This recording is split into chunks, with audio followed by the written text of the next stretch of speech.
ایک ٹیرر تھا اس intelligence bureau کا، اس میں بریگیڈیئر بلّہ کے نام سے یاد کیا جاتا تھا۔ یہ واقعہ محترمہ بےنظیر بھٹو کی دوسرے دورے حکومت کا ہے۔ بریگیڈیئر ریٹائرڈ امتیاز کو گرفتار کر کے ان کے خلاف operation mid night jackal case چلایا گیا۔ ایک دفعہ مجھے پتہ چلا کہ بریگیڈیئر امتیاز کو زیر حراست دل کا دورہ پڑا ہے۔ یہ واقعہ محترمہ بےنظیر بھٹو کی دوسرے دورے حکومت کا ہے، جب انٹیلیجنس بیورو کے سابق سربراہ بریگیڈیئر ریٹائرڈ امتیاز کو گرفتار کر کے ان کے خلاف operation mid night jackal case چلایا گیا۔ یہاں پہ میں یہ بھی بتاتا چلوں کہ بریگیڈیئر امتیاز کا جو دور تھا جب وہ ڈائریکٹر جنرل انٹیلیجنس بیورو تھے، وہ شاید پاکستان کی تاریخ میں انٹیلیجنس بیورو کی قوت کے اعتبار سے، اس کی صلاحیتوں کے اعتبار سے سب سے بہترین دور تصور کیا جاتا ہے، اور کبھی بھی یہ سویلین ایجنسی انٹیلیجنس بیورو اتنی مضبوط نہیں رہی جتنی کہ بریگیڈیئر امتیاز کے دور میں تھی۔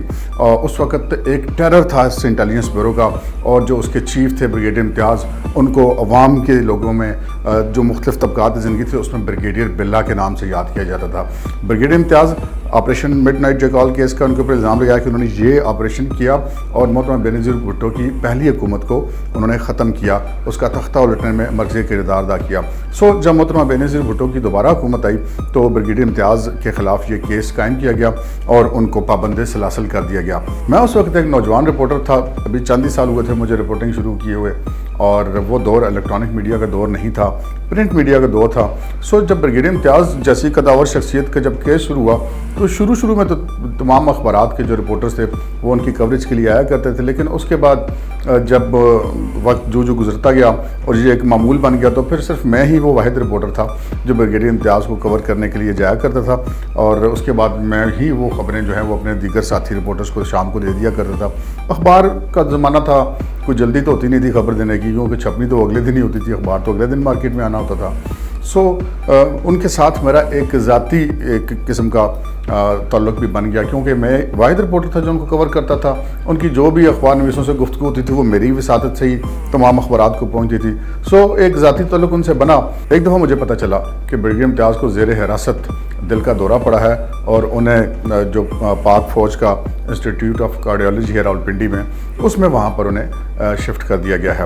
اب اس میں بطور رپورٹر دو تین چیزیں میرے لیے بہت اہم تھی۔ ایک کہ کیا ان کو جو دل کا دورہ پڑا وہ ایک معمول کے مطابق تھا، چونکہ وہ ہارٹ پیشنٹ تھے تو آلریڈی کوئی ایسا معاملہ تھا جس وجہ سے ان کو دل کا دورہ پڑا، یا کہ وہاں پر ان کے ساتھ کوئی کسی قسم کی مبینہ طور پہ کوئی بدسلوکی کی گئی ہے، یہ جاننا بہت ضروری تھا۔ اور پھر یہ بھی ضروری تھا کہ ان سے مل کر ایک تو ان کی خیریت دریافت کی جائے، ایک ذاتی تعلق بھی بن گیا تھا، اور دوسرا یہ کہ ان سے یہ ساری احوال بھی پوچھ لی جائے۔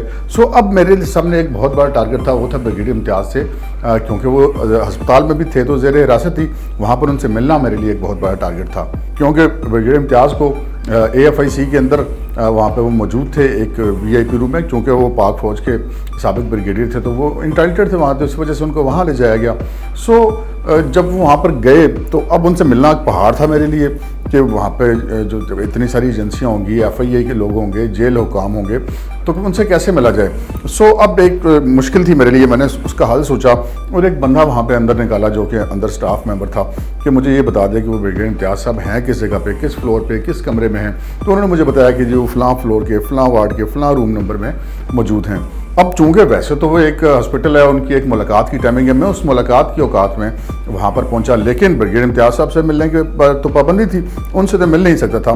مجھے میرے سورس نے یہ بتا دیا تھا کہ بریگیڈیئر امتیاز صاحب جس کمرے میں موجود ہیں اس کے ساتھ والے کمرے میں سینیٹر سعید قادر جو ہیں وہ داخل ہیں۔ ان کے اوپر تو ملنے کی کوئی پابندی نہیں تھی۔ میں نے کاؤنٹر پہ جا کے یہ بتایا کہ جی میں سینیٹر سعید قادر کا ملاقاتی اور ان سے ملنا چاہتا ہوں۔ مجھے انہوں نے اجازت دے دی کہ جی آپ چلے جائیں متعلقہ وارڈ میں، متعلقہ اس کاریڈور میں۔ جب میں اس کاریڈور میں پہنچا تو میں نے دیکھا کہ کاریڈور کے دونوں اطراف میں جو سادہ لباس میں اہلکار ہیں وہ بھی موجود ہیں، کچھ باوردی اہلکار بھی موجود ہیں، اور وہ الرٹ کھڑے ہیں اور وہ نظر رکھ رہے ہیں کہ کون آ رہا ہے اور کون جا رہا ہے۔ ان سے ملنے پہ تو پابندی تھی۔ میں ان کے سامنے سے گزرتا ہوا گیا اور سینیٹر سعید قادر کے کمرے میں داخل ہو گیا۔ اب سینیٹر سعید قادر تو مجھے جانتے نہیں تھے، تو وہ مجھے دیکھ کے تھوڑے سے حیران ہوئے، تو میں نے ان کو سچی بات بتا دی۔ میں نے کہا جناب میں آپ کے پاس اس لیے آیا ہوں کہ میں آپ سے ملنے کے لیے نہیں آیا، میں بریگیڈیئر امتیاز سے ملنے کے لیے آیا ہوں۔ وہاں پہ چونکہ پابندی ہے تو میں آپ کا نام لے کے آپ کے کمرے میں آ گیا۔ تو وہ مسکرا دیے، انہوں نے کہا کہ اچھا ٹھیک ہے۔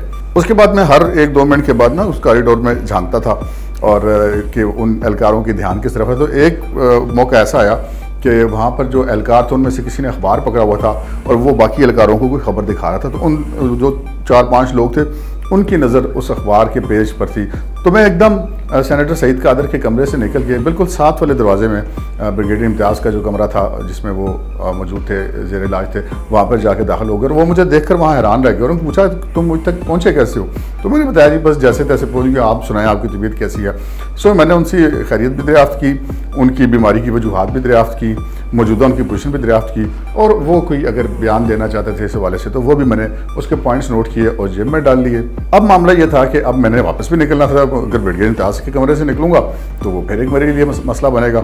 سو میں تھوڑی دیر بعد ایسے ہلکا سا دروازے سے سر نکال کے دیکھتا تھا کہ جب جو ہی ان کی تو جو ایک لمحے کے لیے ادھر ادھر ہوئی تو میں ایک دم کوریڈور پہ نکل کے چلنا شروع ہو گیا کہ جیسے میں سینیٹر سعید قادر کے کمرے سے نکل گیا ہوں. سو اگلے دن اس وقت کی حکومت کے لیے ایک بہت بڑا بام تھا کہ بریگیڈیئر امتیاز کا ایک بیان جاری ہو گیا جب دل کے دورے کے بعد اسپتال میں زیر علاج ہیں. تو ایک بڑی انکوائری شروع ہو گئی کہ ان سے کون ملا، کیسے ملا. اس زمانے میں وہاں پر اتنے کیمرے وغیرہ بھی نہیں لگے ہوتے تھے تو کوئی ریکارڈ چیک کر سکے کہ کون آیا گیا اور کون گیا. یوں میری اس ایفرٹ کی وجہ سے بریگیڈیئر امتیاز کا جو موقف ہے وہ پبلک تک پہنچ گیا. وہ جو بتانا چاہتے تھے، وہ جو بات کرنا چاہتے تھے، ان کی بیماری کی جو وجوہات تھی، جو واقعہ تھا وہ ایگزیکٹلی پہنچا اور ان کا موقف بھی پہنچا. تو یہ میری پیشہ ورانہ ذمہ داری تھی کہ میں ان سے ملتا اور ان سے خبر لیتا. لیکن اس کے لیے میں نے ایک تھوڑا سا آؤٹ آف دی وے جا کے ایک طریقہ اختیار کیا تاکہ میں اپنے پیشہ ورانہ فرائض جو ہیں وہ انجام دے سکوں.